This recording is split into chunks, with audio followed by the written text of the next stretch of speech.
அற்புத வல்லமை இயேசுவே.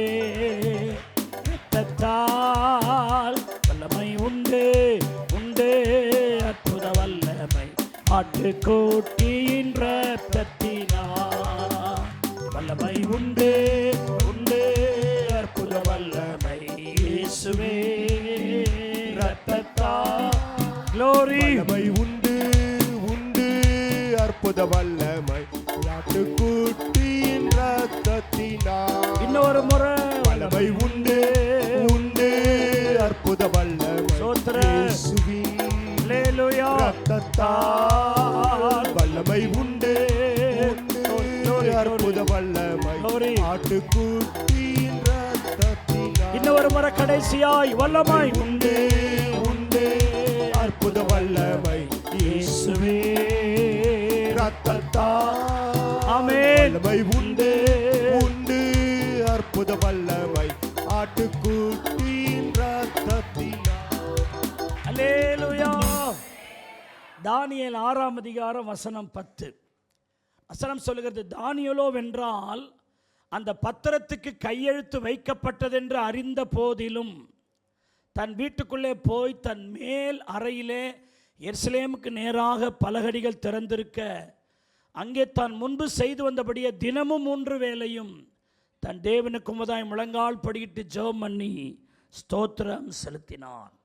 தானியேல் ஜெபம் பண்ணினான், ஸ்தோத்திரம் செலுத்தினான். அது ஸ்தோத்திரம் பண்ணுற நேரமாக, அது ஸ்தோத்திரம்னா நன்றின்னு அர்த்தம். அவன் ஜெபம் ஸ்தோத்திரத்தோடே ஜெபம் பண்ணுறான், முறுமுறுத்து ஜெபம் பண்ணலை, என்னமோ அப்படின்னு ஜெபம் பண்ணலை. பெரிய ஆபத்து அவன் கண்ணுக்கு முன்னாடி நிற்கிது, ஆனாலும் அதெல்லாம் கவலைப்படலை. ஜெபத்தை அவன் பிரதானப்படுத்தினான். அவன் வாழ்க்கையிலே கர்த்தர் நீதியை செலுத்தினார். அவன் சத்துருக்களை எல்லாம் வெட்கப்பட்டு போகும்படி செய்தார். அவன் ஜெபம் அவனை காப்பாற்றினது. அவன் ஜெபம் அவனுக்கு ஜெயத்தை கொண்டு வந்தது. தானியேல் ஜெபிக்கிற மனிதன். தானியேலை குறித்து நான் போன வாரம் கூட சொன்னேன். தானியேல் 6:3 சொல்லுகிறது, தானியேலுக்குள் விசேஷித்த ஆவி இருந்தமையால் அப்படின்னு போட்டிருக்கு. அப்போ தானியேல் சாதாரணமாக இல்லை, எதுக்கெடுத்தாலும் ப்ரேயர் தான். அந்த விசேஷித்த ஆவியே ஜெப ஆவின்னு நான் போன வாரம் சொன்னேன். அந்த விசேஷித்த ஆவி என்ன? அதான் ஜெப ஆவி, ஜெபிக்கிற ஆவி. அவன் ஆவியே ஜெப ஆவியாக இருக்குது. எதுக்கெடுத்தாலும் ஜெபம். அவன் தன்னுடைய வாயை திறந்து ஜெபிக்கிறது மட்டுமல்ல, அவனுடைய உள்ளமும் ஜெபம் பண்ணி கொண்டே இருக்கு. எந்த காரியத்துக்கு அவன் ஜெபிப்பான், ஜெபத்திலே ஜெயம் எடுப்பான். ஆகவே இன்னைக்கு இந்த காலவேளை சொல்கிறேன், தானியேலுக்குள்ளே இருந்த அந்த விசேஷித்த ஆவி நம்ம ஒவ்வொருக்குள்ளே இருக்கணும். எதுக்கு எடுத்தாலும் அவரை போய் பார்க்கலாமா, இவரை போய் பார்க்கலாமா, அப்படி நம்ம திங்கிங் வராமல் ஜெபம் பண்ணலாமா? நாம் எதுக்கு எடுத்தாலும் அது நமக்குள்ளேருந்து எழும்பி வரணும். அந்த ஸ்பிரிட் அப்படி ஸ்பிரிட்டாக இருந்தால் தான். அவரை போய் பார்ப்போமா, இவரை போய் பார்ப்போமா அப்படி இல்லை. சரி, இந்த காரியத்துக்காக நான் முதல்ல என்ன பண்ணுவோம்? ஜெபம் பண்ணுவோம். ஜெபத்தை நம்பணும். நம்ம அவனுக்குள்ள அந்த ஆவி அவனை ஜெபிக்க வைக்கிறது. சோத்திரம். நான் இந்த முகவரையில் ஒரு 3 குறிப்பு சொல்கிறேன். ஒரு விசுவாசிக்குள்ள ஜெப ஆவி இருக்கும்னா அவங்கள்ட்ட 3 ஜெபம் இருக்கும். அதை நீங்களே கனெக்ட் பண்ணி பார்த்துங்க. இந்த 3 நான் இது நிறைய காரியம் இருக்குது, ஆனால் 3 மட்டும் சொல்கிறேன். இது உங்களுக்குள்ள ஒவ்வொரு நாளும் இல்லை அப்படின்னா அந்த ஜெப ஆவியாக இல்லை. நீங்கள் ஜெபிக்கிறீங்க, ஆனால் உங்கள் ஆவி ஜெப ஆவி இல்லைன்றதை நீங்கள் கண்டுபிடிக்கலாம். நம்பர் 1, ஜெப ஆவி ஒருத்தருக்குள்ளே இருக்குன்னா கட்டாயம் அவர் அதிகாலையில் ஜெபம் பண்ணுவார். அதான் அடையாளம். அதிகாலையில் ஒரு விசுவாசி ஜெபிக்காம அவர் தன்னுடைய வேலையை கவனிக்கிறாரு அப்படின்னா அது சிஸ்டராக இருக்கட்டும், அது பிரதராக இருக்கட்டும், ப்ரேயர் ஸ்பிரிட் இல்லை உன்ட்ட. ப்ரேயர் ஸ்பிரிட் இருந்தால் ஏர்லி மார்னிங் ப்ரேயர் உனக்குள்ளே இருக்கும். இயேசுக்குள்ளே ஜெப ஆவி இருந்ததுனால மார்க் 1ஆம் அதிகாரம் 35 37 வரைக்கும் நீங்கள் பார்த்தீங்கன்னா, அவர் அதிகாலையில் இருட்டோடே எழுந்து வனாந்தரமான ஒரு இடத்திற்கு போய் அங்கே ஜெபம் பண்ண. அவர் யாரும் ஜெபிக்க சொல்லலை. ஸ்பிரிட் அவரை முன்னாடி அனுப்புது. எழுந்து அவர் ஜெபம் பண்ண போறார். அடுத்த வசனம் சொல்லுகிறது, சீமோனும் அவனோடு கூட இருந்தவர்களும் அவரை பின்தொடர்ந்து போகிறாங்க. பாரு, இயேசுவை ஃபாலோ பண்றாங்க. என்னடா திடீர்னு படுத்துக்கிட்டு இருந்தவர் தூங்கிட்டு இருந்தவர் எழுந்து எங்க போறாரு தெரியலையே அப்படின்னு தான். ஆனா அவர் ஜெபிக்க போகிறாருன்னு அவங்களுக்கு தெரியல. எங்க திடீர்னு இருட்டான ஒரு இடத்துல, வனாந்தரமான ஒரு இருட்டடிப்பான இடத்துக்கு போறாரு. ஏசு எங்க போறார் அப்படின்னு சோத்திரம் சீமோனும் அவனோடு இருந்தவர்களும் அவரை பின்தொடர்ந்து போனா அவர் அங்க போய் ஜெபம் பண்றாரு. பார்க்குறாங்க இவங்களும் அந்த அவர் ஜெபிக்கிற அந்த ஆண்டவரை பார்க்குறாங்க. 37ஆம் வசனம் சொல்லுகிறது, அவரை கண்டபோது அவங்க சொல்றாங்க, உம்மை எல்லாரும் தேடுகிறார்கள் அப்படின்றாங்க. ஆண்டவரே, இங்கே வந்து காலையில் நாங்களும் பார்த்துக்கிட்டு வரீங்க, மேலே ஜெபம் பண்ணிக்கிட்டே இருக்கிறீங்க, இப்போ தான் ஜெபத்தை முடிப்பீன்னு தெரியல, உங்கள்கிட்ட பேச முடியல, உங்களை பார்க்குறதுக்கு நிறைய பேர் வந்திருக்கிறாங்க. இன்றைக்கி நான் அந்த வசனத்தை வாசி பார்த்தீங்கன்னா அவர் சொல்கிறாரு, எனக்கு பிரசங்கம் பண்ணுற வேலை, நான் அடுத்தடுத்த ஊர்களுக்கு போய் ஆண்டவருடைய ஊழியத்தை செய்ய வேண்டிய வேலை இருக்குது. ஆகவே அவங்க வந்திருக்கிறாங்க, இவங்க வந்திருக்கிறாங்கன்னு சொல்லி நான் பார்க்குறதுக்கு எனக்கு இப்போ சமயம் இல்லை. பாருங்கள், நிறைய பேர் உம்மை தேடுறாங்கன்னு சொன்னாலும் அவர் ஜெபம் பண்ணி கொண்டிருக்கிறார். ஒர்க் அங்கே இருக்கு, அந்த வேலை அப்படி கிடக்குது, இந்த வேலை இப்படி கிடக்குது, ஆண்டவரே எல்லாரும் உங்களை தேடுறாங்கன்னாலும் அவர் ப்ரேயரில் இருக்கிறார். பாருங்க, நம்மளை பார்க்க வரணும் அப்புறம் பேசுவோம்.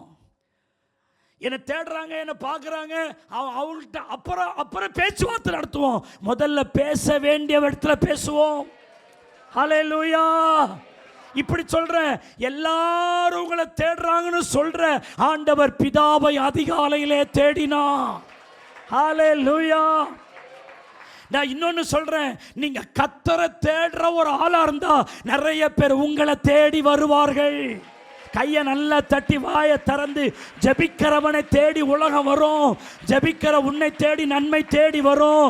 ஜபிக்கிற உன்னை அதிகாலையில் எழுந்து கர்த்தரை தேடுகிற அதிகாலையில் எழுந்து தேவ சமூகத்தில் முழங்கால் படுகிற உன்னை அநேகர் தேடுவாங்க. ஜபிக்காத ஆளை எவனும் தேடி வரமாட்டான். ஜபிக்காத ஆளுக்கு எந்த நன்மையும் தேடி வராது, எந்த ஆசீர்வாதமும் தேடி வராது. நல்லா எழுதி வச்சிங்க, உனக்குள்ள பிரேயர் ஸ்பிரிட் இருந்தா உனக்கு அதிகாலை ஜெபம் இருக்கும். அதிகாலை ஜெபம் புதிய கிருபைகள் கிடைக்கிற நேரம், புதிய இரக்கங்கள் கிடைக்கிற நேரம். அதனால தான் புலம்பல் 3ஆம் அதிகாரம் 22, 23 சொல்லுகிறது, அந்த காலை தோறும் உம்முடைய இரக்கங்கள் உம்முடைய கிருபைகள் புதியவைகளா இருக்கிறது. புது புது கிருபை, அன்னைக்கு தேவையான கிருபை, அன்றைக்கு தேவையான இரக்கம், அன்றைக்கு தேவையான ஆலோசனை, அன்றைக்கு தேவையான வழிநடத்துதல், அன்றைக்கு தேவையான எல்லா நன்மைகளையும் கர்த்தர் அதிகாலை நேரத்திலே உனக்கு தருகிறார். நீ பழைய கிருபையை வச்சுட்டு நீ வாழ முடியாது. அதுதான் ஏர்லி மார்னிங் போய் கத்தட்ட முட்டி போட்டுறணும். சோத்தை என்ன ஆக்குறது? நம்ம சகோதரிகளை பாருங்க, எழுந்த உடனே அந்த ஊத்த வாயோட அப்படியே கிச்சனில் போய் என்ன பண்ணாலும் ஆக்கல. நீ ஆக்கி ஆக்கி என்ன பண்ண கிழிச்ச தோத்திரம். தேவ சமூகத்தில் முகத்தை கழுவிட்டு வாயை கொப்பளிச்சுட்டு தேவ சமூகத்தில் உட்காந்து ஜபிப்போம் என்கிற எண்ணமே இல்லையா உனக்கு? குடும்பம் எப்படி உருப்படும்? எப்படி நம்மளை ஆசீர்வதிப்பார்? ஒரு தேவனுடைய பிள்ளைக்கு அதிகாலை எழுந்து ஜெபிக்கிற பழக்கம் இல்லைன்னா உன்னை கர்த்தர் என்ன நம்பி உன்னை ஆஸ்வதிப்பார்? ஒரு நேரம் ஜெபிக்கிறதுக்கு 9 நேரம் நீ ஜெபிக்கலன்னா அது எப்படி? ஜெபிக்காத அம்மா அப்பாவை பார்த்து பிள்ளை எப்படி ஜெபிக்கும்? நீ காலையில எழுந்து ஜெபிக்கிறத உன் பிள்ளை பார்க்க வேண்டாம்? அவன் இருதயத்துக்குள்ள அன்னைக்கு தெரியாட்டாலும் ஒரு நாள் அது அவனுக்கு தெரிய வரும். அம்மா எழுந்து ஜெபம் பண்ணுவாங்களே, அப்பா எழுந்து ஜெபம் பண்ணுவாங்களே என்கிற அந்த காட்சியை தினந்தோறும் பிள்ளை பார்த்தா அவனும் ஒரு நாள் ஜெபிக்கிறவனா மாறுவான். அப்ப ஜெபா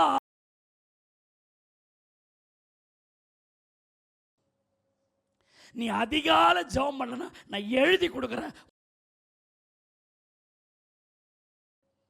நல்லா அந்த நேரம் தான் தூங்குறதுன்னா அது ஆசீர்வாதம்.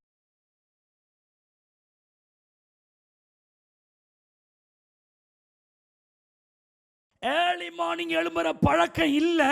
அதனால 1ஆம் தேதிக்கு உன்னால இல்லையே. நீ எப்படி வருவ? எப்படி தேவை? காலையில வீட்லயே நான் எழும்ப மாட்டேன். 5 மணிக்கு சர்ச்சுக்காக எழுப்பி உயரத்துல உன்னதத்துல வைப்பார் உன்னை. ஏசாயா 50 நாள்ல சோதர ஏசாயா சொல்றாரு, காலை தோறும் கர்த்தர் என்னை எழுப்புகிறார். பாருங்க, அடே அப்பா. அப்ப ஜெப ஆவி உனக்குள்ள இருக்குமானா கர்த்தர் உன்னை தட்டி எழுப்புவார். அலாரம் இல்லை, எந்த டைமில் அவரே உன்னை எழுப்புவார். காலையில் என்ன தெரியுமா தராரு? இலைப்படைந்தவனுக்கு சமயத்திற்கு ஏற்ற வார்த்தைகளை சொல்ல நான் அறியும்படி கல்விமானின் நாவை எனக்கு தந்து கற்றுக்கொள்ளுகிறவனைப் போல என் செவியை திறந்து என்னை கவனிக்க செய்கிறார். அவர் என்னோடு பேசுகிறார்னு ஏசாயா சொல்றாரு. ஏசாயா 66 அதிகாரத்தை எழுதி வச்சிருக்கிறாரு. அத்தனையும் அதிகாலை நேரத்தில் கர்த்தர் அவரோடு பேசின வார்த்தைகள் தான். கர்த்தர் உன் குடும்பத்தை குறித்து, உன்னை குறித்து கர்த்தர் காலையில் தான் பேசுவார். காலையில் ஏர்லி மார்னிங் எழுந்து போகும்போது உன் நாவையை கல்விமானி நாவாய் மாற்றுவார். எந்த இடத்துல என்ன வேர்டு சொல்லணும்னு உனக்கு சொல்ல வைப்பாரு. உன் செவியை அவரே திறந்து அவர் சத்தத்தை உன் காதுகளுக்குள்ளே கேட்கும்படி செய்வார். எந்த நேரம்? அதிகாலை நேரம். ஹல்லேலூயா, ஹல்லேலூயா. அப்படியானால் ஒரு தேவனுடைய பிள்ளைக்குள்ளே ஜெப ஆவி இருக்கிறது என்றால் அவன் அதிகாலையில் ஜெபிப்பான். ஒன்று. இரண்டாவது, ஒரு தேவனுடைய பிள்ளைக்குள்ளே ஜெப ஆவி இருக்கிறதா என்றால் உனக்கு தனி ஜெபம் இருக்கும், பர்சனல் பிரேயர் இருக்கும். கும்பலோடு கும்பலா ஜெபிக்கிறது ஜெபம்தான். ஆனால் உனக்குள்ளே ஜெப ஆவி இருக்குமானால் நீ தனித்து ஜெபிக்க விரும்புவாய்.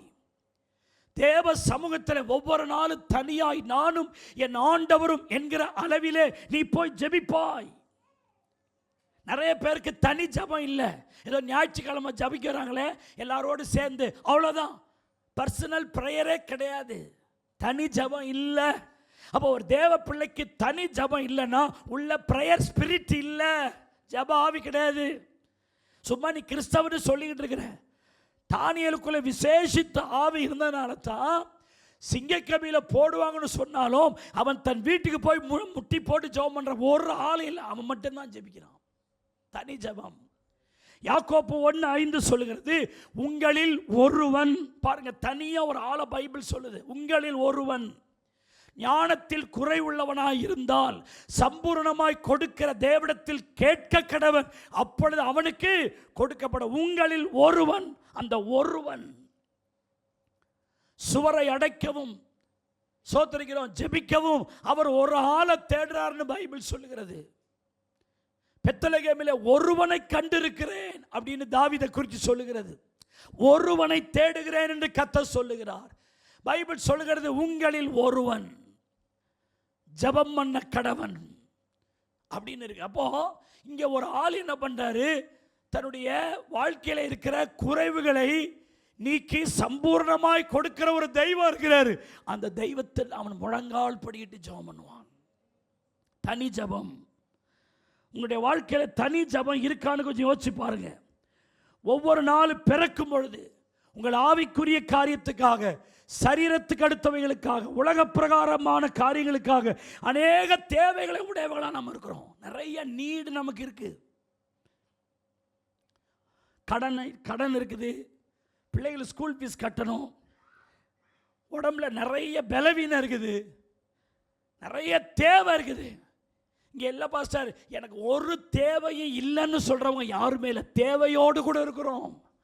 அப்போ இந்த தேவையை யார் கொடுக்க முடியும்னா சம்பூரணமாய் கொடுக்கிற ஒரு ஆண்டவர் இருக்கிறாரு. ஹல்லேலூயா. அந்த சம்பூரணமாய் கொடுக்கிற ஆண்டவரிடத்தில் நீ தனித்து வர வேண்டும். தனிமையா கத்தட்ட முட்டி போடணும். எந்த தேவை எனக்கு இல்லை பாஸ்டர், எல்லாம் ரொம்ப வழியுது எனக்கு அப்படின்னு சொல்றவங்க இல்லை. ஒவ்வொருவரும் நீடோடு இருக்கிறோம், தேவைகளோடு கூட இருக்கிறோம். அவைகளை எல்லாவற்றையும் கேட்டு பெற்றுக்கொள்வது தனி ஜபத்தில். தனி ஜபத்தில் தான் நீ இந்த மாதிரி ஆசீர்வாதத்தில் அவங்க தான் வாங்க முடியும். கும்ப ஜபம்லாம் அது வேற. நிறைய உன்னுடைய குடும்பத்தில் நிறைய தேவை இருக்கு, மலை போல இருக்கு. ஆனா அதெல்லாம் நீ முழங்கால் படியிட்டு நீ ஆண்டவருடைய சமூகத்தில் நீ ஜெபிப்பாயானால் அவர் சம்பூரணமாய் கொடுக்கிற தேவன். எல்லாரும் சொல்லுங்க, சம்பூரணமாய் கொடுக்கிற தேவனிடத்தில் கேட்க கடவன். எல்லாம் சொல்லுங்க, நான் மற்றவரிடத்தில் கேட்டால் கொடுக்கலாம், அது எனக்கு சம்பூரணமாய் இருக்காது. ஆனால் ஒரு தெய்வம் இருக்கிறார், அவர் சம்பூரணமாய் கொடுக்கிறவர். அவரிடத்திலே நான் முழங்கால் படிட்டு கேட்பேன், ஆனால் ஆண்டவர் எனக்கு சம்பூரணமாய் கொடுத்து என்னை நடத்துவார் என்று சொல்றவங்க கைகளை தட்டி, நல்ல கை தட்டி ஹல்லேலூயா. அவர் ஒருத்தவர் தான் அவனுக்கு பெர்ஃபெக்ஷனா தருவார். மற்ற யாரும் தர முடியாது. பொண்டாட்டியோ பிள்ளையோ ஊரோ உலகமோ தராது. அவர்கிட்ட முட்டையை போடணும். நானும் என் ஆண்டவர் தனியாக முட்டையை போடணும். அம்மா மாதிரி வீட்டுக்கான வேலைக்கு போடணும், முட்டையை போடு, உங்கள் கையில் தான் இருக்குது. அவர் இப்படி இப்போ ஒரு ஒரு ஒரு வார்த்தை சொல்லுவாங்க, அப்பன் தேசாத்திரி தாய் ஊர் சுற்றுபவள் பிள்ளை அடங்காப்படாரி. அந்த குடும்பம் வீணாக போன குடும்பம். தேசம் தேசமாக சுற்றுவானா வீட்டுக்காரன், பொண்டாட்டி தெரு தெருவாக சுற்றுமா. குடும்பம் நல்லா இருக்குமா?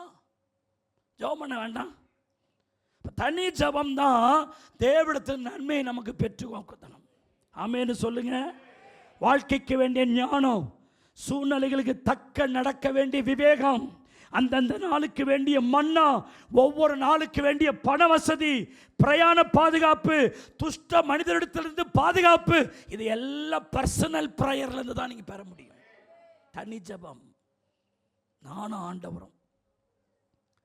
மூணாவது, ஒரு தேவனுடைய பிள்ளைக்குள்ள ஜெப ஆவி இருக்குமானால் அந்த மனிதன் மன்றாடி ஜெபிக்கிற அனுபவம் உள்ளவனா இருப்பான். மன்றாட்டு ஜெபம் அவனுக்குள்ள இருக்கும். ஆண்டவரே என் தேசம், ஆண்டவரே என் சபை, அந்த ஜெப ஆவி உள்ளவன் தேசத்துக்காக இன்னொருவருக்காக மன்றாடி ஜெபிக்கிறவனா இருப்பான். இதெல்லாம் அடையாளம். அந்த மன்றாடி, அந்த இன்டர்செஷன் பிரேயர்னு சொல்லுவாங்க ஆங்கிலத்தில். அந்த மன்றாடி ஜெபிக்கிறார்னா அவருக்குள்ள ஜெப ஆவி இருக்குன்னு அர்த்தம். ஜெப ஆவி இல்லாதவன் மன்றாட்டு ஜெபம் அவனுக்குள்ள இருக்காது. சாதாரணமாக நான் சிம்பிளாக ஒரு ரட்சிக்கப்பட்ட விசுவாசியை பற்றி நான் பேசல. ஒரு விசுவாசிக்குள்ள ஜெப ஆவி இருந்தால் என்னென்ன ஜெபம் ஆக்டிவேட் ஆகும்னு நான் பேசுகிறேன். இதை நீங்கள் தான் மனதில் எழுதி வைத்துக்கணும். யாரோ தட்டி தட்டி எழும்பி காலையில் ஜெபம் பண்ணுன்னு சொல்கிறதில்ல. நீயா ஜெபம் பண்ணுவா காலையில் ஏர்லி மார்னிங். நீயா போய் தனித்து போய் ஜெபிக்கணும்னு நீ விருப்பத்தோடு போய் முட்டியை போடுவ. அந்த ஆவி உன்னை முட்டியை போட வைக்கணும். அந்த ஜெப ஆவி தான் மற்ற 30 சங்கீதம் 106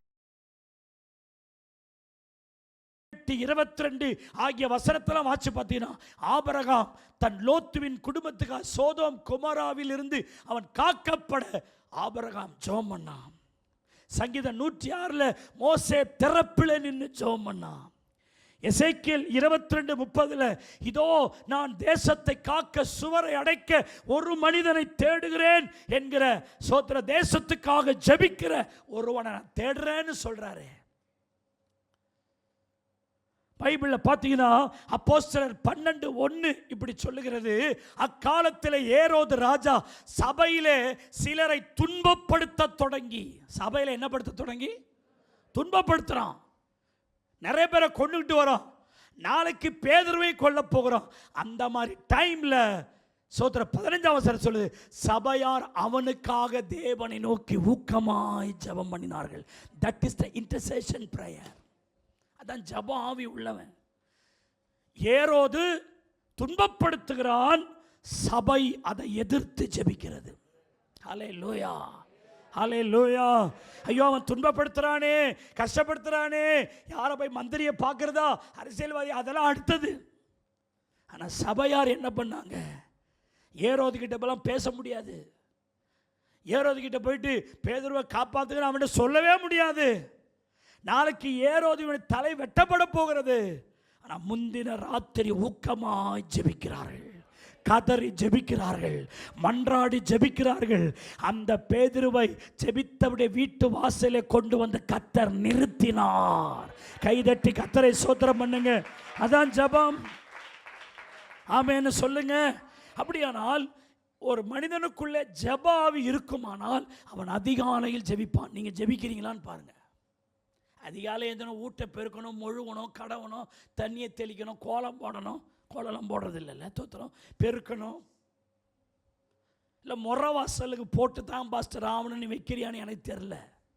எழுந்த உடனே அங்கே போய்கிறது.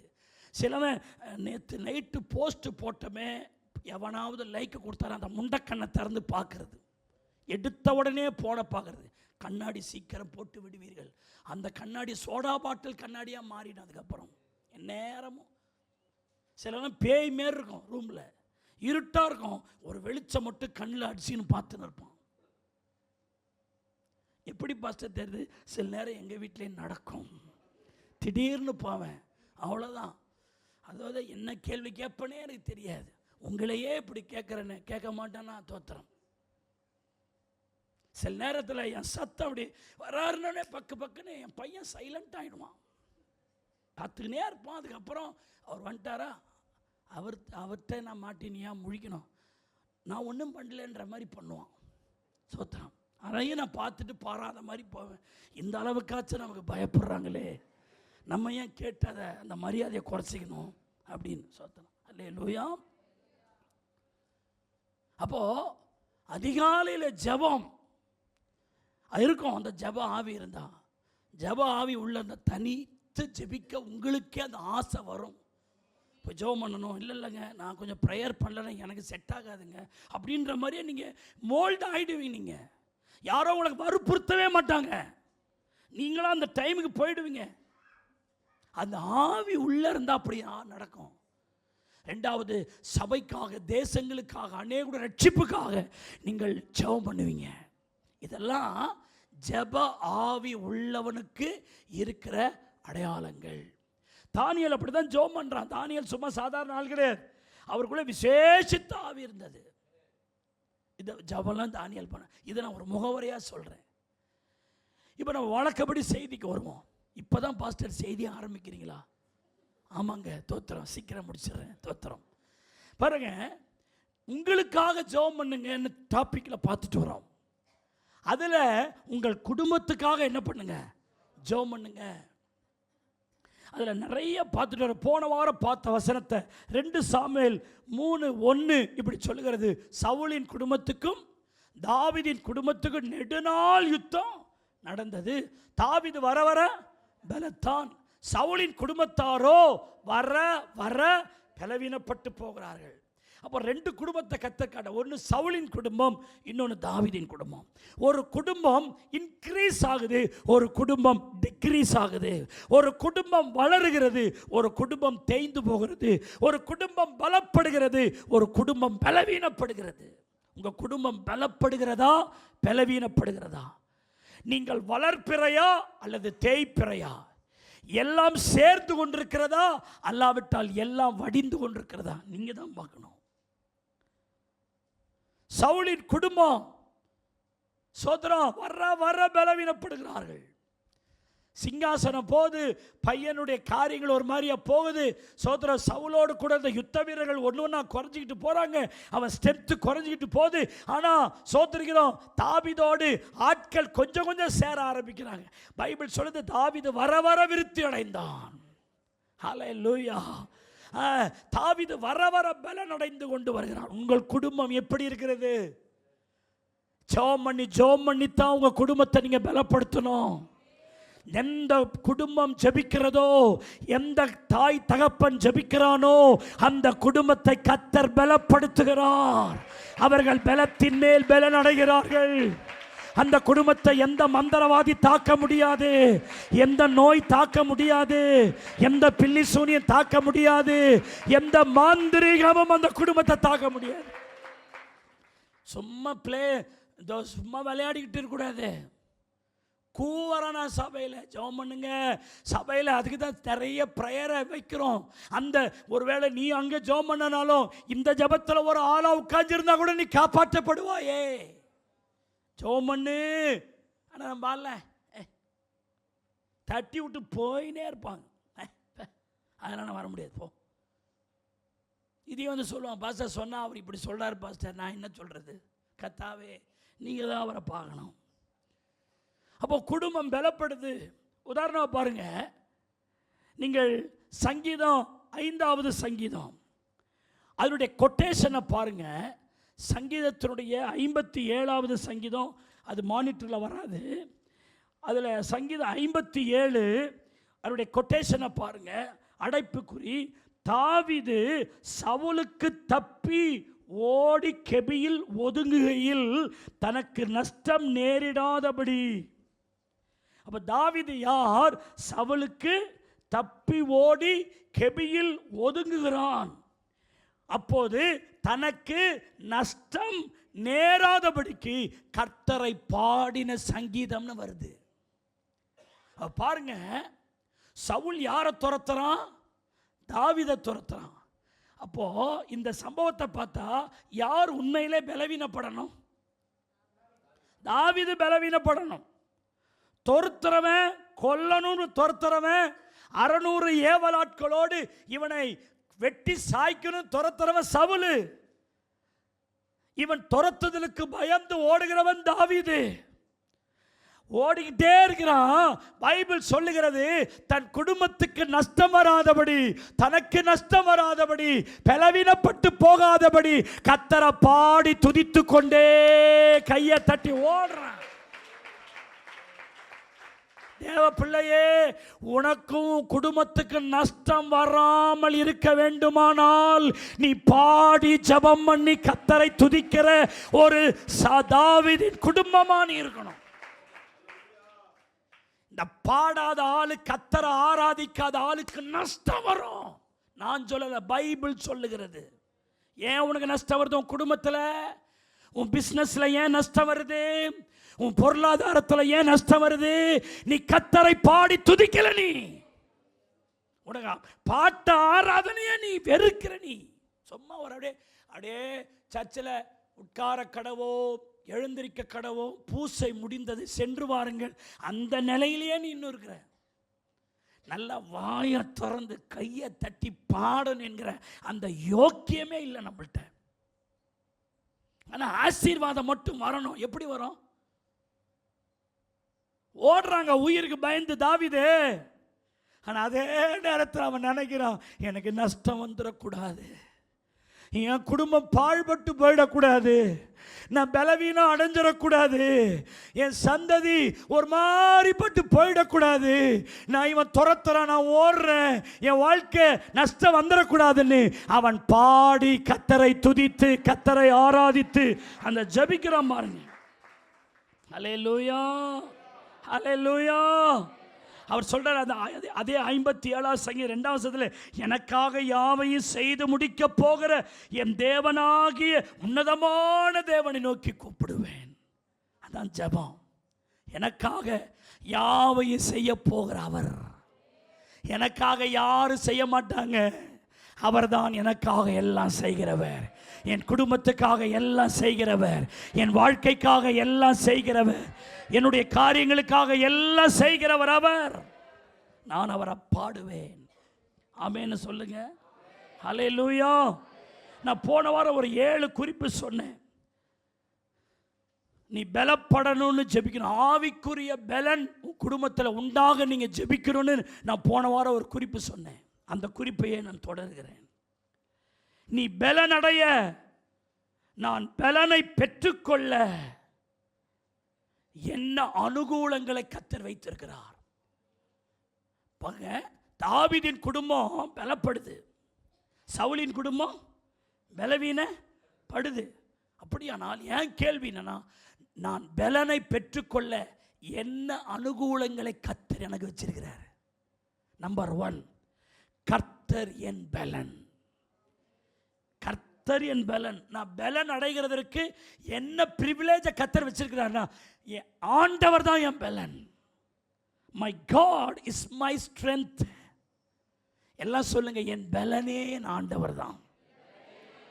சத்தமா சொல்லுங்க, என் குடும்பத்தின் பலனே என் ஆண்டவர் தான்.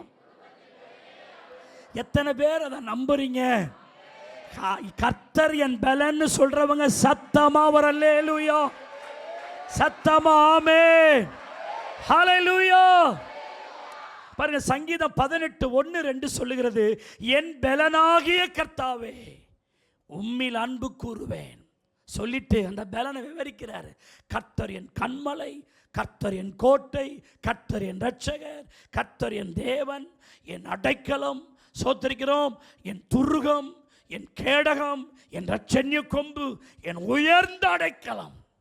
God is my strength என்று சொல்லுகிறார். என் குடும்பம் பலப்படுவதற்கு காரணம் கர்த்தர் என் பலனாயிருக்கிறார். ஹல்லேலூயா.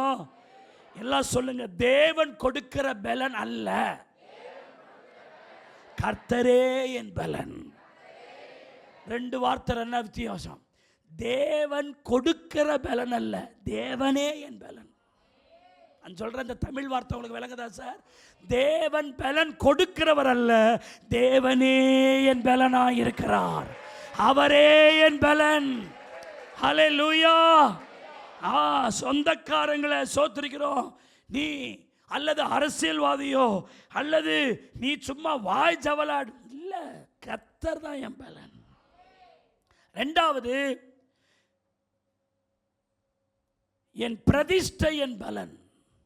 பிரதிஷ்டையில் என் பலன். ஆண்டவருக்காக ஒரு பிரதிக்கிணைகளை நாம் பண்ணணும். நான் ஞாயிற்றுக்கிழமையானா நான் சபைக்கு போவேன். ஒவ்வொரு நாளும் 1 மணி நேரம் நான் ஆண்டவருடைய சமூகத்தில் முழங்கால் படி ஜெபம் பண்ண பிரதிஷ்டை எடுத்திருக்கிறேன். நான் ஒரு நாளைக்கு ஒரு ஆத்துமாவுக்காக நான் ஆண்டவரை பற்றி சொல்லாம இருக்க மாட்டேன். ஒரு பிரதிஷ்டை. வாரத்திற்கு ஒரு நேரம் நான் உபவாசம் பண்ணி ஜெபிப்பேன். ஞாயிற்றுக்கிழமை நேரத்தோடு நான் சர்ச்சுக்கு போவேன். இதெல்லாம் சில ஆட்கள் பார்த்தீங்கன்னா ஞாயிற்றுக்கிழமை சர்ச்சுக்கு வருது ஒரு பக்கம் இருந்தாலும் அதில் ஒரு பிரதிஷ்டை பண்ணியிருப்பாங்க. ஞாயிற்றுக்கிழமை ஆராதனையை தவிர்த்து நான் வேற எங்கேயும் கமிட்மெண்ட் கொடுக்க மாட்டேன். எது வந்தாலும் வாட் எவர். பிரதிஷ்டை. எந்த ஒரு தேவ பிள்ளை பிரதிஷ்டையோடு இருக்கிறார்களோ அந்த பிரதிஷ்டை அவர்களுக்கு பலனா இருக்கும். அன்றைக்கு நியாயாதிபதிகள் 16:6 சிம்சோனை பார்த்து ஒரு கேள்வி கேட்கிறாங்க. உன் மகாபலன் எதினால் உண்டாயிருக்கிறது? என்னையா நீ மற்ற ஆள் மாதிரி இல்லையா? சாதாரணமா தான் தெரிகிற சிங்கத்தை கிழிச்சு கட்டாசுற, பட்டணத்தின் கதவை தூக்கி அலாக்கா தூக்கி முதுகு மேல வச்சுக்கிட்டு போற, அக்னினார் கயிறை கட்டி உன்னை விட்டால் அறுத்து கடாசுற, புது கயிறுகளை கொண்டு கட்டினாலும் அதை அறுத்து கடாசுற, எங்க தாயா உன் பலனை நீ வச்சிருக்கிற? உன் பவர் எங்க இருக்கு? அவன் சொல்லுவான், நசரேய விரதத்தில் என் பவர் இருக்கு. விரதத்துவம் உள்ளவன். சாதாரண விசுவாசி அந்த பலனில் பெற முடியாது. ஞாயிற்றுக்கிழமை எந்த கல்யாணத்தில் யாரும் கூப்பிடல சர்ச்சைக்கு வருவேன். எவனா கல்யாணத்துக்கு கூப்பிட்டானா அங்கே போயிடுவேன். அது பிரதிஷ்டை கிடையாது. மூடு நல்லா இருந்தால் ஜெபம் பண்ணுவேன், மூடு நல்லா இல்லான்னு ஜெபிக்க மாட்டேன். பிரதிஷ்டை கிடையாது. ட்ரெஸ் கோடு உள்பட சொல்கிறேன். ஞாயிற்றுக்கிழமை எந்த ட்ரெஸ் தான் போட்டு போவோம், எல்லாமே பிரதிஷ்டை தாங்க. நீங்கள் சிம்சோனை பார்த்தீங்கன்னா எல்லாரும் சாதாரணமாக இருக்கிறாங்க. 7 ஜடையை பின்னிட்டு போகிறான். அவனை ஒரு மாதிரி பார்த்துருக்க மாட்டாங்க உலகம். அவன் செத்தவங்க பக்கம் போக மாட்டான், தீட்டானதை தொட மாட்டான். திராட்சை ரசம் தான் அன்னைக்கு இருக்கிற ரொம்ப ஹைஜீனிக்கான ஃபுட். ஆனால் அவன் சாப்பிட மாட்டான். மற்றவர்களிலிருந்து அவன் வித்தியாசமாக இருக்கிறான். நிறைய நகைப்புக்கு அவன் ஆளாக இருப்பான். ஆனால் அவனுக்குள்ளதான் பலன் இருக்கு. சில நேரம் நீ பைபிளும் ஆண்டவர்னு போகும்போது உலகம் உன்னை பரிகாசம் பண்ணி, என்னடா இவன் எப்போ பார்த்தாலும் சோத்திரன்றா, ஞாயிற்றுக்கிழமையான ஒரு பைபிளை தூக்கின்னு போகிறா, ஆண்டவர் யாரை பார்த்தாலும் சத்தியம் சொல்லான்னு நீ அநேகருக்கு பரிகாசமாக பேசப்படுவ. ஆனால் உன் பலனே அங்கே தான் இருக்கு. சத்தியம் புரிஞ்சவன் கையை தட்டி, உலகம் உன்னை பரிகாசம் பண்ணலாம், உலகம் உன்னை அற்பமாக பேசலாம், ஆனால் உன் பலன், உன் பாதுகாப்பு கர்த்தர் அங்கே தான் வச்சிருக்கிறார். ஹல்லேலூயா, ஹல்லேலூயா. ஊழியத்துக்கு வந்த புதுசில் எவ்வளோ பாடு, எவ்வளோ விஷயம். எத்தனை 40 நாள் உபவாசம், எத்தனை 21 நாள் உபவாசம், எத்தனை 10 நாள் உபவாசம், எத்தனையோ முறை புசியாமலும் குடியாமலும் இருந்த 3 நாட்கள். தேவனுடைய பிள்ளையே, பைபிள் சொல்லுகிறது, இந்த ஜாதி பிசாசெல்லாம் நீ துரத்தணும்னா நீ ஜபத்தினால் உபவாசத்தினால் அன்றி வேறு ஒன்று என்ன செய்யாதே, புறப்பட்டு போகாது. ஒரு பிரதிஷ்டையோடு வாழணும். உங்களுக்குள்ள ஒரு டிட்டர்மினேஷன் இருக்கணும். தானியேலுக்குள்ள ஒரு பிரதிஷ்டை இருக்குது பாருங்க. ராஜாவின் போஜனத்தினால் என்னை நான் தீட்டுப்படுத்தி கொள்ள மாட்டேன் என்று தன் இருதயத்தில் என்ன பண்ணி கொண்டான்? நோ. ராஜா சாப்பாடு ருசிகரமாக தான் இருக்கும். ராஜா சாப்பாட்டில் புரோட்டீன் இருக்கு. ராஜா சாப்பாட்டில் நல்ல ஸ்கின் க்ளோவிங் ஆகிற பதார்த்தம் உள்ள இருக்கு. ராஜா சாப்பாடை சாப்பிட்டா நல்ல ஃபைபர் கண்டென்ட் இருக்கு. நல்ல உடம்பு நல்ல மசிலோட வரும். சோதரிக்கிறோம், உலக பிரகாரமான அழகு கொடுக்கும். ஆனால் அது என்னை தீட்டுப்படுத்தும். வேண்டாம், எனக்கு வேணாம். சொல்லுவாங்க, இந்த ஒயின் சாப்பிட்டா அப்படியே பல பலன்னு இருக்கும். நீங்கள் ஏன் அதை ட்ரிங்கிங்காக பார்க்குறீங்க? அதை உங்களுடைய அழகுக்காக பார்க்கலாமே. நிறைய ஆலோசனை சொல்லுவான், நிறைய சொல்கிறான். ஏமா ஊட அதை கேட்குறான்னு தெரியல. தோத்தர் வெட்டி கடாச்சின்னு வர ஆண்டவர். அதல்ல, மற்றவர்கள் செய்யலாம், நாங்கள் அதை செய்ய மாட்டோம். எங்கள் தகுதி தேவனுடையதாக இருக்கிறது. எல்லாம் செய்ய முடியும், ஆனால் எல்லாம் எங்களுக்கு தகுதியாயிராது. ஹல்லேலூயா, ஹல்லேலூயா. அப்போ ஒரு விரதத்துவம் அவன் கொண்டிருந்தான். எதை வச்சு கட்டாலும் அறுத்து கடாசுறான். ஒரு தாடை எலும்பை எடுத்து 1000 பேரை கொன்று குவிக்கிறான். எங்கே அந்த பலன்? அது பிரதிஷ்டையில் இருக்கிறது. ஆமென் சொல்லுங்க. ஒரு அம்மா, நான் தலைலாம் குளிப்பேன், ஆனால் தலையை நல்லா சீவி சிக்கெடுத்து சீவி சோத்திரம் அதுக்கு நான் முக்கியம் கொடுக்க மாட்டேன். தூக்கி ஒரு கொண்டையை போட்டு வருவாங்க. ஆனால் அந்த அம்மா ஜெபம்னா அப்படி பவர் வருது. அதுக்காக நீங்கள் அப்படித்தான் வரணும்னு சொல்ல, அந்த அம்மாவுக்கு ஆண்டவருக்கும் அதை இன்னொருத்தவங்களுக்கு அது செட் ஆகாது. இப்போது எங்கள் அம்மா பார்த்தீங்கன்னா ரட்சிக்கப்படுறதுக்கு முன்னாடி அவங்க சொல்லுவாங்க, என்னை போல் யாரும் ஸ்டைல் பண்ண முடியாது. அப்படி பூ வச்சுக்குவோம், அப்படி மஞ்சாவது தடவுவேன், சினிமா பைத்தியமாக இருப்பேன். ஐயா, எங்கள் அம்மாவுக்கு ஒருத்தவனும் ஜாக்கெட் தைக்க வரமாட்டான், ப்ளவுஸ் தைக்க முடியாது. ஏன்னா டைலர் ஒழிஞ்சான். அங்கே இழுத்துக்குது, இங்கே இழுத்துக்குது. இன்னும் சின்ன விஷயத்தை கூட அவங்க காம்ப்ரமைஸ் ஆக மாட்டாங்க. அப்படி ட்ரெஸ் கோடில் இருப்பாங்க, செய்வாங்க.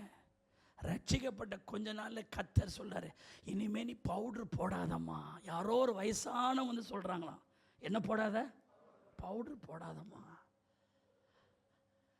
காலைல எழுந்து அவங்க யோசிக்கிறாங்க, யாரோ ஒரு பெரியவர் பவுடர் போடாதன்றாரு. அதை விட்டுட்டாங்க, அதை பெருசாக எடுத்துக்கல. எப்பொழுது போல அவங்க அந்த வழக்கப்படியே பவுடர் போனோம். ஒரு கொஞ்ச நாள் முகம் காயாக ஆயிடுச்சு. நல்லா இருந்த முகம் டக்குன்னு என்ன திடீர்னு இப்படி ஆகுதுன்னு சொன்னால் டக்குன்னு அந்த சொப்பன் ஞாபகம் வருது. யாரோ ஒரு பெரியவர் சொன்னார், பவுட்ரு போடாதன்னு சொன்னார், அதனால தான் வருதுன்னு. அன்னைக்கு தூக்கிடா சிலது தான். இப்போ நான் இது எதுக்கு சொல்கிறேன்னா, இது அவங்களுக்கும் ஆண்டவருக்கு இருக்கிற, அதாவது எந்த அளவுக்கு அவங்க உலகத்தில் தங்களை சிங்காரிச்சாங்களோ அந்த அளவு அவங்களை வேற ஒரு ஆளாக மாற்றி அவர்கள் மூலம் தம்முடைய பலனை கர்த்தர் நிரூபிக்கிறார். பாருங்க, உங்களுக்கு சத்தியம் புரியுதா? பிரதிஷ்டையில் இருக்கிறது அந்த பலன். எல்லாம் செய்யறத நான் செய்வேன் அப்படின்னா கர்த்தர் உன்னை அந்த மாதிரி ஒரு ஸ்பெஷலைஸ்டாக உன்னை யூஸ் பண்ண முடியாது. நீ யாரை வேணாலும் பாருங்க, கர்த்தருக்காக ஒரு விசேஷமாக பயன்படுத்துகிறான். சம்திங் ஏதோ அவங்களுக்கு ஆண்டவருக்கு ஒரு டீல் உள்ள இருக்கு. நீங்களும் ஆண்டவருக்காக ஏதோ ஒரு பிரதிஷ்டையோடு வாழணும். இப்படி தான் இருப்பேன், இப்படி தான் இருப்பேன், 1000 டிஸ்ட்ராக்ஷன் வரும். என் பலன் அவர் தான். ஆமென், ஹல்லேலூயா, ஹல்லேலூயா. மூணாவது ஒன்று சொல்லி மீதமுள்ளதை இன்னொரு நாள் பார்க்கலாம். அதில் 1 கொரிந்தியர் 1:18 சிலுவையை பற்றி உபதேசம் என் பலன். அதுதான் மூணாவது பாயிண்ட். சிலுவையை பற்றி உபதேசம் என் பலன். சிலுவைதாயா என் பலன், சிலுவையே என் பலன். பைபிள் சொல்லுகிறது, சிலுவையை பற்றி உபதேசம் கெட்டுப்போர்களுக்கு பைத்தியமா இருக்குது, ரட்சிக்கப்படுகிற நமக்கோ அது தேவ பலனாக இருக்கிறது. சிலுவையில் எனக்காக அறையப்பட்ட இயேசு, சிலுவையில் எனக்காக இரத்த சிந்தனை இயேசு. ஹல்லேலூயா. அதனால தான் அப்போஸ்தலனாகிய பவுல் சொல்கிறான், நாங்கள் சிலுவை அல்லாமல் வேறு ஒன்றை குறித்து என்ன பாராட்ட மாட்டோம், மேன்மை எங்கள் மேன்மையே சிலுவை. சிலுவை அல்ல, சிலுவையில் அறையப்பட்ட இயேசு. ஹல்லேலூயா, ஹல்லேலூயா. எனக்காக அறையப்பட்ட அந்த ஆண்டவர், அவரை சொல்லதான் மேலன். பைபிள் சொல் சிலர் ரதங்களை குறித்தும் சிலர் குதிரைகளை குறித்து என்ன பாராட்டுறாங்க, நாங்களோ எங்கள் தேவனாகிய கர்த்தருடைய நாமத்தை குறித்து மேன்மை பாராட்டுகிறோம். அவர்கள் முறிந்து விழுந்தார்கள், நாங்களோ எழுந்து நிமிர்ந்து நிற்கிறோம். அந்த சிலுவையை உயர்த்துகிற சிலுவை. ஹல்லேலூயா. எந்த மேன்மை சிலுவை அல்லாமல் ஏதும் இல்லை இந்த பாரினிலே. எந்த மேன்மை சிலுவை அல்லாமல் ஏதும் இல்லை இந்த பாரினிலே. உந்தனுடன் என்னை அறைந்தேன், உந்தன் குருசில் பங்கடைந்தேன். உந்தனுடனே என்னை அறைந்தேன், உந்தன் குருசில் பங்கடைந்தேன். எந்தன் இயேசுவே உந்தன் நேசமே எந்தன் உள்ளம் உருகிடுதே. நல்ல பங்கினை நாம் அடைந்தேன் திருப்பாதம், வல்ல பராபரனே சரணம். நல்ல பங்கினை நான் அடைந்தேன் திருப்பாதம், வல்ல பராபரனே. இன்னொரு முறை, எந்த மேன்மை சிலுவை அல்லாமல் ஏதுமில்லை இந்த பாரினிலே. எந்த மேன்மை சிலுவை அல்லாமல் ஏதுமில்லை இந்த பாரினிலே. உந்தனுடனே என்னை அறைந்தேன், உந்தன் குருசில் பங்கடைந்தேன். உந்தனுடனே என்னை அறைந்தேன், உந்தன் குருசில் பங்கடைந்தேன். எந்தன் இயேசுவே உந்தன் நேசமே எந்தன் உள்ளம் உருகிடுதே. நல்ல glory, glory, glory. நல்ல பங்கினை நான் அடைந்தேன் திருப்பாதம். இன்னொரு முறை நல்ல கை தட்டி, எந்த மேன்மை, எந்த மேன்மை சிலுவை அல்லாமல் ஏதுமில்லை இந்த பாரினிலே. எந்த மேன்மை சிலுவை அல்லாமல் ஏதுமில்லை இந்த பாரினிலே. உந்தனுடனே என்னை அறைந்தேன், உந்தன் குருசில் பங்கடைந்தேன். உந்தனுடனே என்னை அறைந்தேன், உந்தன் குருசில் பங்கடைந்தேன். எந்தன் இயேசுவே உந்தன் நேசமே எந்தன் உள்ளம் உருகிடுதே. நல்ல பங்கினை நான் அடைந்தேன், வல்ல பராபரனே சரணம். நல்ல பங்கினை நான் சகதர குதரக பராபரனே சரணம். ஹல்லேலூயா.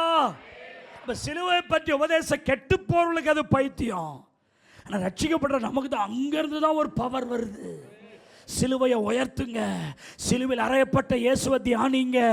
அந்த சிலுவையில் இயேசு அறையப்படலைன்னா எனக்கு பலனே இல்லை. என் பலனே சிலுவையில் அறையப்பட்ட இயேசுவினால் வருகிறது. அவர் சிந்தின ரத்தம், அவருடைய காயங்கள், ஹல்லேலூயா, அவர் சிலுவையில் சம்பாதித்த ஆசீர்வாதம் தான் என் பலன்னு சொல்றவங்க சத்தமா வரலே. ஹல்லேலூயா, ஹல்லேலூயா. 1 கொரிந்தியர் 1:23-24 சொல்லுது, நாங்களோ சிலுவையில் அறையப்பட்ட கிறிஸ்துவை பிரசங்கிக்கிறோம் அப்படின்றார். நாங்கள் சிலுவையில் அறையப்பட்ட கிறிஸ்துவை பிரசங்கிக்கிறோம். ஆனால் அவர் யூதருக்கு இடரலாக எண்ணப்படுகிறார்.